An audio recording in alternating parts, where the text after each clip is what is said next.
Entiendo tu pregunta, pero es que llegamos a un momento dado que estamos haciendo todo el rato preguntas capciosas, preguntas que estamos buscando todo el rato la polémica, ¿no? How would you react if a tennis legend slammed you for asking a sexist question? That's what happened to a female journalist who dared to question Rafael Nadal about the gender pay gap in tennis. Let's find out more about how Nadal ruthlessly destroyed her with a bold answer. Rafael Nadal is a famous Spanish tennis player who has won 22 Grand Slam titles and is ranked number 2 in the world. He is known for his skill, passion, and humility on the court.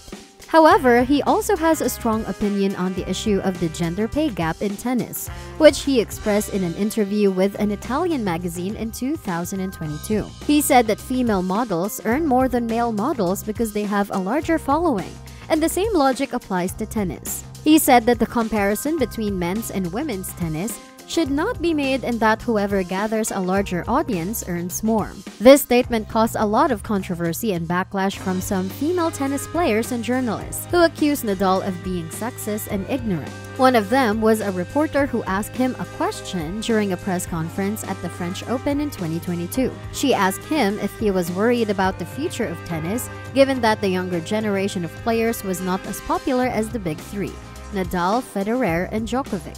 She also implied that Nadal and his peers were responsible for the lack of diversity and equality in the sport. Nadal did not appreciate the question and responded by saying that he did not agree with her point of view. He said that he was not worried about the future of tennis because there were many talented and exciting players coming up. He also said that he did not understand why she was blaming him and his colleagues for the problems of the sport when they had been working hard in achieving great results for many years. He said that he respected all the players, regardless of their gender, race, or nationality, and that he did not see any reason to create a conflict where there was none. He said that he was happy with his career and his contribution to tennis, and that he did not need to justify himself to anyone. Nadal's answer was applauded by many fans and commentators, who praised him for standing up for himself and his sport. They said that he had destroyed the reporter with his logic and facts, and that he had shown his class and intelligence. They also said that he had exposed the reporter's bias and agenda, and that he had defended the dignity and integrity of tennis. Rafael Nadal has had many controversies in his career. Nadal was accused of refusing to play doubles with Nick Kyrgios at a charity event organized by John McEnroe's Tennis Academy.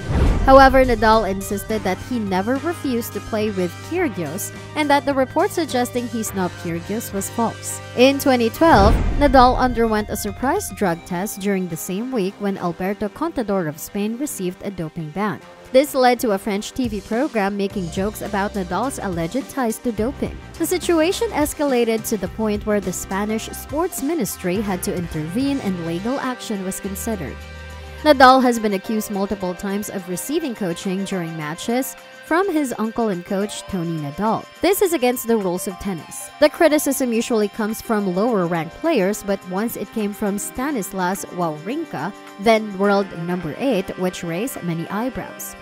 In 2019, at the French Open, Nadal wore a floral yellow shirt that matched the color of a tennis ball. This led to criticism from viewers who found the color off-putting and even demanded a color ban. In 2015, Nadal requested that chair umpire Carlos Bernardes should not be assigned to his matches due to a dispute between the two at a tournament in Rio de Janeiro. Nadal felt Bernardes was not respectful enough when he put his shorts on improperly and asked if he could go to the locker room to change. Bernardes told him he would receive a time warning, which Nadal found unfair. Nadal admitted to using anesthetic injections to deal with foot pain during the entire 2 weeks of the French Open. This confession led to controversy. These controversies have added to the complexity of Nadal's career, showing that even the most successful athletes face challenges and criticism. Despite these controversies, Nadal remains one of the most respected and successful tennis players in the world. The world-famous Rafael Nadal is a tennis player from Spain. He was born on June 3, 1986 in a town called Manacor on the island of Mallorca. He started playing tennis when he was very young and became a professional player at the age of 15. He is known for his amazing skills on clay courts, where he has won 14 French Open titles, the most by any player in history. He has also won 8 other Grand Slam titles on different surfaces, making him one of the few players to achieve the career Grand Slam. He has also won an Olympic gold medal in singles and another one in doubles.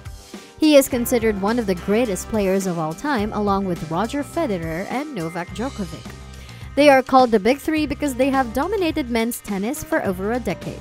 Nadal is famous for his powerful forehand, his speed and agility, his fighting spirit, and his sportsmanship. He has a lot of fans around the world who admire him and support him. He is also very humble and respectful of his opponents and the game.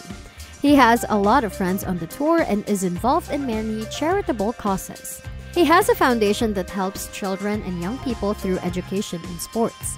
He also has a tennis academy in his hometown where he trains young players. Nadal has faced many challenges and injuries in his career, but he has always come back stronger and more motivated. He has shown a lot of courage and resilience in overcoming adversity, and he has also adapted his game and improved his skills over the years. He is still playing at a very high level and competing for the biggest titles. He is an inspiration to many people who love tennis and sports. He is a legend of the game and a role model for the next generation. When talking about Rafael Nadal, Roger Federer, and Novak Djokovic, we must also discuss the wonderful sport of tennis, even though everybody knows and loves that sport. Tennis is a sport where 2 or 4 players use rackets to hit a ball over a net on a rectangular court. The game aims to make the ball bounce on the opponent's side of the court and prevent them from returning it. The player or team that wins the most points wins the game, and the player or team that wins the most games wins the match. Tennis is played by millions of people around the world, both for fun and for competition. There are many tournaments and leagues where professional tennis players compete for prizes and rankings. The most important tournaments are called Grand Slams, and they are the Australian Open, the French Open, Wimbledon, and the US Open. These tournaments are held every year on different surfaces and attract a lot of spectators and media attention. Different regions, countries, or organizations organize other tournaments and leagues. For example, there is the Tennis Premier League in India, which is a team-based league where players from different categories, such as men, women, juniors, and wheelchair users, play for different franchises. There is also the LTA Leagues in the UK, which is a network of local leagues where players of different levels and ages can compete and improve their skills. There are many more leagues and tournaments around the world that cater to different needs and preferences of tennis players and fans. Another shocking news is that Rafael Nadal is coming back. Yes, the tennis legend is planning to return to court in 2024. After a long break due to injuries, he's making a significant progress towards his comeback. He's expected to compete in the Australian Open despite concerns about facing certain challenging opponents. What do you think of his response? Do you agree with him? Do you think he was too harsh or too funny? Share your thoughts with us in the comment section, and if you enjoyed this video, please give it a thumbs up, subscribe to our channel, and hit the bell icon to get notified of our future videos.